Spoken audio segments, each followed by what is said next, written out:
For years, Ryan Reynolds and Blake Lively maintained a carefully managed public image, polished, controlled, and rarely challenged in public. That consistency shaped how audiences interpreted everything that followed. That's why the release of private messages mattered as much as it did. When texts become public, attention often stays on what they say. But in cases like this, the real impact comes afterward, when control over perception is lost and public image begins to shift almost immediately.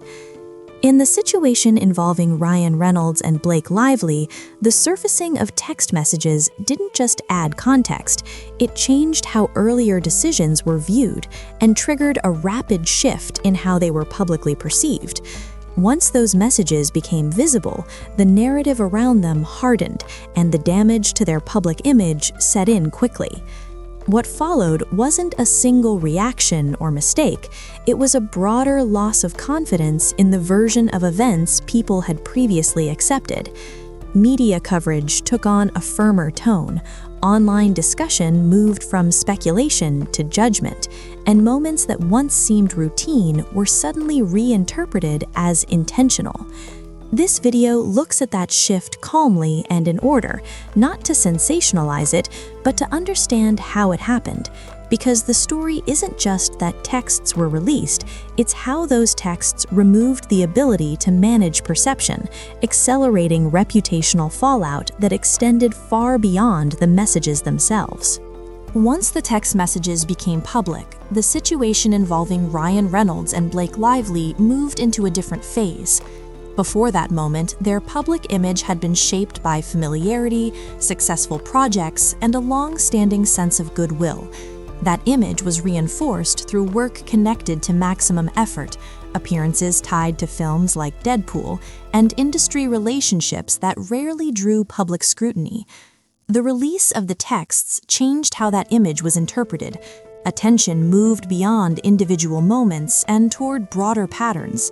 Past decisions, collaborations, and public positioning were re-examined with new context. What once felt routine began to appear more deliberate once the messages were read alongside earlier events connected to It Ends With Us, Wayfarer Studios, and Sony Pictures. Media coverage reflected this shift quickly. Reporting from outlets such as Puck News and the New York Times began framing the story less as a sequence of isolated updates and more as a developing narrative about credibility and control over public image. The focus wasn't just on what the texts contained, but on what they appeared to suggest about earlier choices. As this reframing took hold, additional figures entered the conversation. Justin Baldoni, already connected through the project itself, became part of the broader discussion about responsibility and interpretation. Taylor Swift's name surfaced in relation to private conversations and proximity during earlier stages, adding another layer to how the timeline was understood. Behind the scenes, attention also turned to representation and response. Leslie Sloan, known for her work in public relations, was mentioned as part of the effort to manage communication as scrutiny increased. Industry connections involving WME were referenced as observers tried to understand how messaging and positioning were being handled during this period. What's important here is that the shift wasn't driven by a single headline. It unfolded through accumulation. Each new piece of coverage reinforced the same frame, narrowing how the situation was perceived.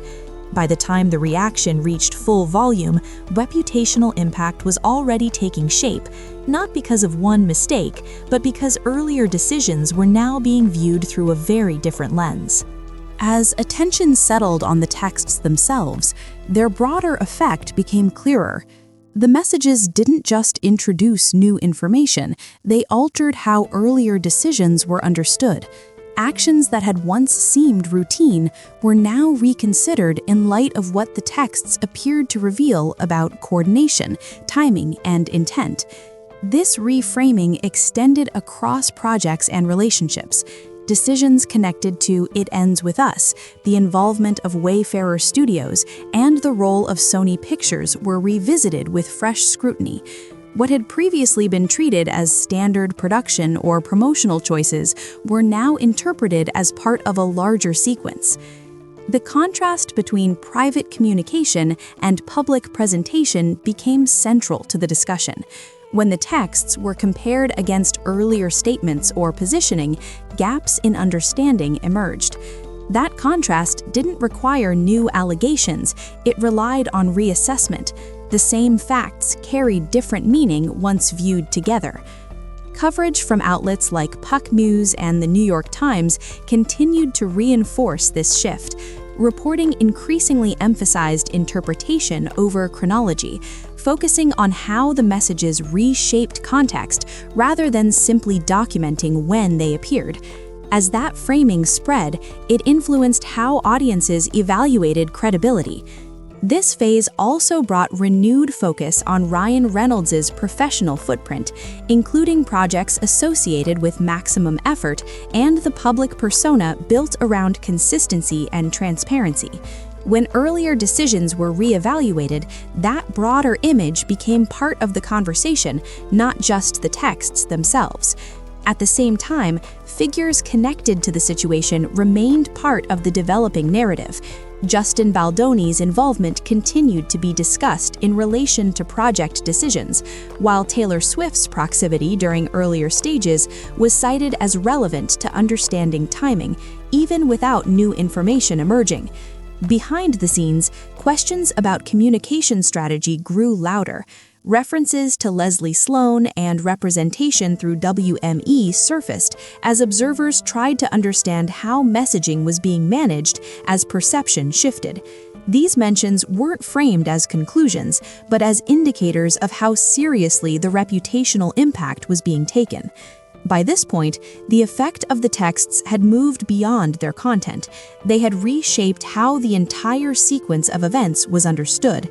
Once that reframing took hold, restoring the earlier narrative became difficult, not because of what was said next, but because of how much the past now looked different. As coverage expanded, the way the story was framed began to matter as much as the events themselves. Once the texts were public, reporting increasingly connected individual moments into a single, coherent narrative. That framing didn't rely on new disclosures, it relied on repetition and interpretation. Outlets such as Puck News and the New York Times began contextualizing earlier developments rather than simply reporting updates. Past decisions tied to It Ends With Us, Wayfarer Studios, and Sony Pictures were revisited, not to establish new facts, but to assess what those decisions suggested in light of the texts. This approach created momentum. When coverage emphasizes interpretation over sequence, it narrows how events are understood. Actions that once appeared neutral were now filtered through a consistent lens. Over time, that lens became familiar, and familiarity gave it authority. For Ryan Reynolds, this meant that work associated with maximum effort and the public persona built around reliability and humor was now being evaluated differently. The framing didn't accuse, but it invited reassessment. Once that reassessment began, it influenced how subsequent coverage was read. The same applied to Blake Lively, whose involvement in the project was increasingly discussed alongside questions of positioning and timing. Earlier appearances and statements were no longer seen in isolation, but as part of a larger sequence that the texts appeared to recontextualize. Other figures remained part of the discussion as well. Justin Baldoni's role continued to be referenced in relation to project decisions and evolving interpretations. Taylor Swift's name surfaced again in connection with private communication and early proximity, reinforcing the importance of when conversations occurred rather than what was later said publicly. As scrutiny increased, attention also turned toward how the situation was being handled. Mentions of Leslie Sloan and representation through WME appeared as observers considered how messaging and response were being managed under sustained attention. These references reflected the seriousness of the reputational stakes, not conclusions about responsibility. By this stage, the narrative had largely settled. Media framing provided continuity, and continuity reinforced perception. Once that cycle takes hold, changing understanding becomes difficult, not because new information is absent, but because the framework through which information is processed has already been set. Once the narrative settled, attention naturally turned toward response, not in the sense of dramatic statements or visible confrontation, but in how communication was handled once reputational pressure increased. At this stage, the question was no longer whether perception had shifted, but whether that shift could be slowed or redirected. Situations like this often move into a damage control phase. Public-facing actions become more deliberate, and messaging is carefully managed to avoid escalating scrutiny. In this case, references to Leslie Sloan and representation through WME reflected that transition. Their presence in the discussion wasn't about blame, but about acknowledgement, a signal that reputational impact was being taken seriously. However, by the time this phase began, the underlying problem was already structural. The texts had reframed earlier decisions, and media coverage had reinforced that interpretation repeatedly. Any attempt to clarify now had to operate within a narrative that was already familiar to audiences. This constraint applied across projects and affiliations. Work connected to It Ends With Us, Wayfarer Studios, and Sony Pictures continued to be viewed through the same lens established earlier. Even unrelated updates were interpreted as part of the same story, because the framework for understanding had already been set. For Ryan Reynolds, the shift affected how his broader professional identity, including work through Maximum Effort and associations with films like Deadpool, was perceived. Actions that once reinforced credibility were now assessed more cautiously, not because they changed, but because context had. The same was true for Blake Lively, whose public positioning was now evaluated against the reframed timeline.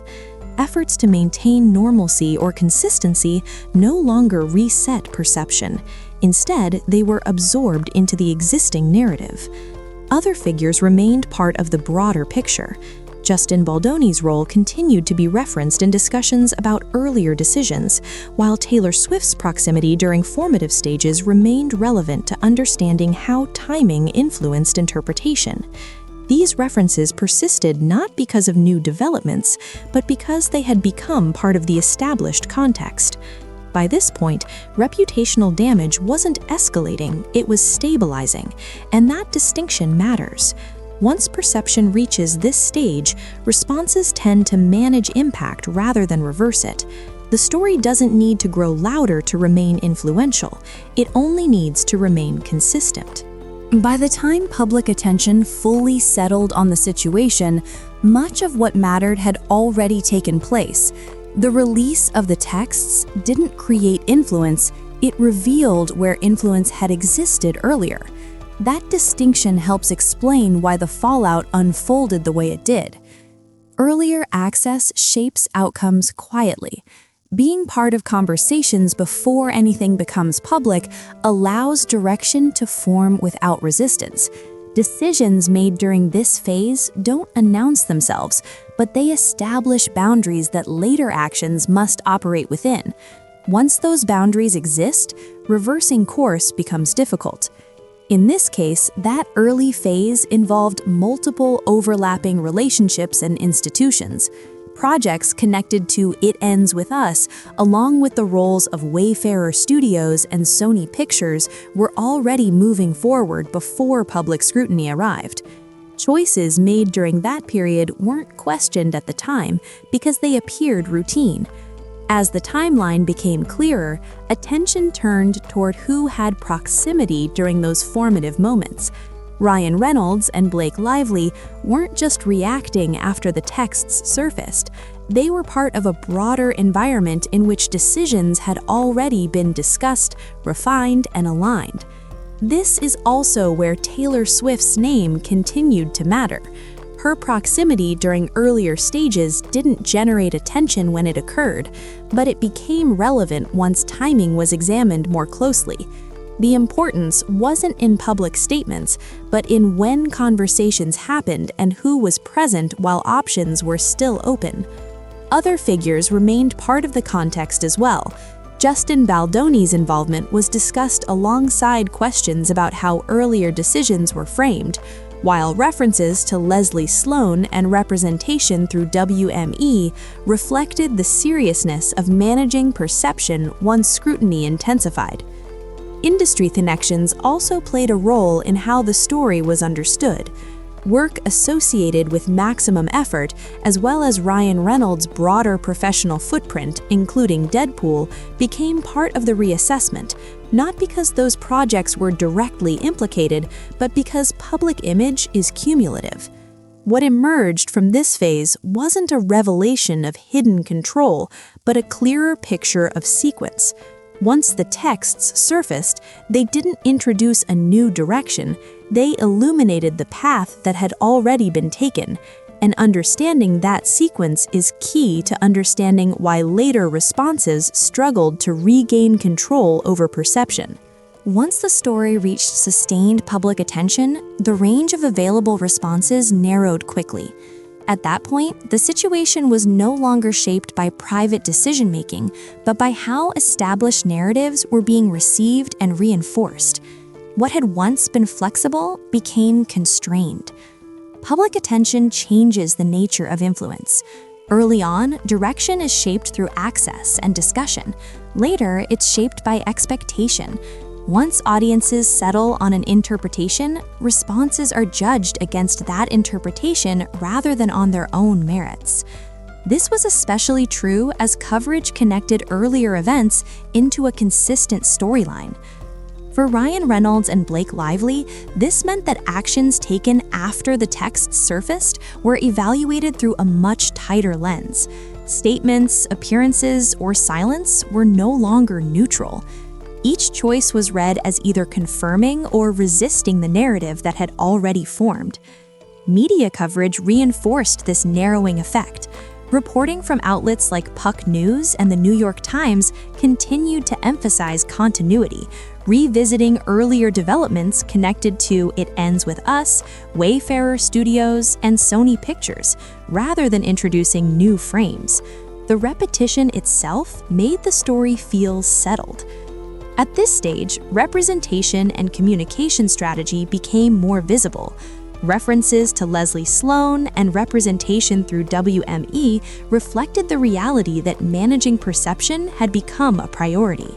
These mentions weren't about escalation, but about containment, recognizing that the scope for change was limited. Other figures remained part of the ongoing context. Justin Baldoni's role continued to be discussed alongside questions of how earlier decisions were handled, while Taylor Swift's proximity during earlier stages remained relevant to understanding how timing shaped interpretation. These elements didn't drive new reactions, but they anchored the existing narrative. Industry associations also continued to influence perception. Work tied to maximum effort and the public identity associated with projects like Deadpool were reassessed, not because they changed, but because public confidence in consistency had been affected. By this point, the situation had entered a phase where responses were less about altering understanding and more about managing durability. The narrative no longer needed new information to persist. It only needed reinforcement, and public attention supplied that automatically. By the time the situation reached this stage, the impact was no longer tied solely to the content of the texts. The reputational consequences had expanded, shaped by how earlier decisions were now understood, and how consistently that understanding was reinforced. Public image doesn't exist in isolated moments, it's cumulative. For Ryan Reynolds, years of work tied to maximum effort, along with a public persona reinforced through projects like Deadpool, had created expectations of transparency and control. When those expectations were disrupted, the effect carried further than a single incident. The same applied to Blake Lively, whose public positioning had long been associated with steadiness and alignment. Once perception shifted, even unrelated appearances or decisions were viewed through the same reframed lens. Consistency, which had once protected reputation, now made the shift more noticeable. Industry context amplified this effect. Ongoing discussion around It Ends With Us, Wayfarer Studios, and Sony Pictures meant that earlier choices were repeatedly revisited. Each reference reinforced the same narrative framework, keeping attention anchored to the reframed timeline rather than allowing it to move on. Other figures continued to factor into how the story was understood. Justin Baldoni's role remained part of discussions about project decisions and accountability, while Taylor Swift's proximity during earlier stages continued to be cited when examining timing and access. These references persisted because they fit within the established sequence, not because of new developments. As scrutiny continued, attention to response strategy remained visible. Mentions of Leslie Sloan and representation through WME reflected ongoing efforts to manage perception within a narrowed field of options. By this point, communication choices weren't about correction, they were about stability.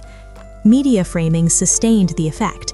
Coverage from outlets like Puck News and the New York Times maintained continuity, reinforcing the same interpretive lens rather than reopening the timeline. That consistency gave the narrative longevity. What this shows is that reputational impact isn't always driven by escalation. Sometimes it persists because nothing interrupts it. Once a story becomes familiar, it doesn't need new fuel to remain influential, it simply needs repetition. And by this stage, repetition was built into how the situation was being discussed. When the situation is viewed in full, the outcome feels less abrupt than it may have initially appeared. The texts didn't operate as a single breaking point. They functioned as a lens, one that brought earlier decisions, timing, and access into sharper focus once public attention arrived. For Ryan Reynolds and Blake Lively, this meant that reputation was no longer shaped only by current actions, but by how past choices were now interpreted. Public image became tied to sequence rather than intent. Once that shift occurred, managing perception required operating within a narrative that had already settled. This pattern extended across industry relationships. Ongoing attention to projects like It Ends With Us and institutions such as Wayfarer Studios and Sony Pictures kept earlier context in circulation. Rather than fading, the story remained active because it fit into a broader discussion about consistency and credibility. Other figures continued to anchor that discussion. Justin Baldoni's role stayed connected to questions about project decisions and timing, while Taylor Swift's proximity during earlier stages remained relevant when examining how influence and access shaped interpretation. These elements persisted because they aligned with the established sequence, not because of new revelations. The role of communication strategy remained visible as well. References to Leslie Sloan and representation through WME reflected the reality that reputation management had become an ongoing process rather than a corrective one. Once public understanding stabilizes, response shifts from reversal to endurance. Media framing reinforced this outcome.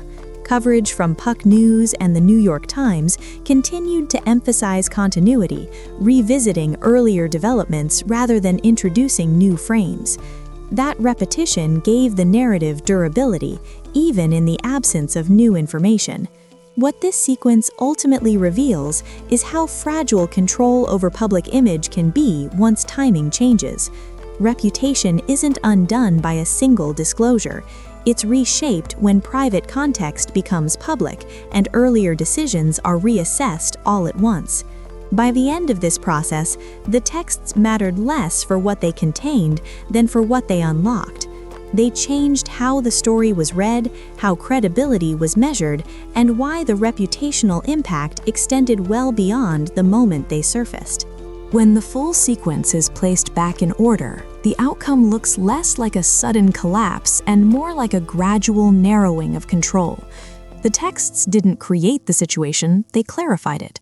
Once private communication became public, earlier decisions were no longer interpreted in isolation, and public image began to shift in ways that were difficult to reverse.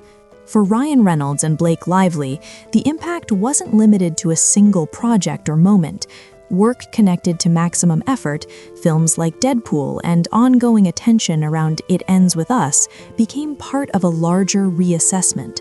Reputation, which had been built over time, was now being evaluated through a different lens. That reassessment extended across relationships and institutions. Wayfarer Studios and Sony Pictures remained part of the discussion because earlier choices connected to them continued to be revisited. Justin Baldoni's involvement stayed relevant as audiences tried to understand how decisions were made and framed.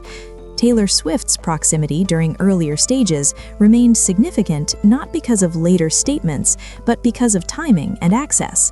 As the narrative settled, attention to response strategy became unavoidable. References to Leslie Sloan and representation through WME reflected the reality that reputational management had shifted from correction to containment. At that point, communication wasn't about changing minds, it was about managing durability. Media framing from outlets like Puck News and the New York Times reinforced this outcome by maintaining continuity rather than reopening the timeline. That consistency gave the story staying power, even without new developments. If there's one takeaway from this sequence, it's that reputational damage rarely arrives all at once. It builds when private context becomes public and earlier decisions are reassessed together. By the time attention peaks, control has already narrowed. If careful, timeline-first breakdowns like this are useful to you, subscribing helps more than you might think. It's how this channel stays focused on explanation and how these longer stories continue to get told with clarity instead of noise.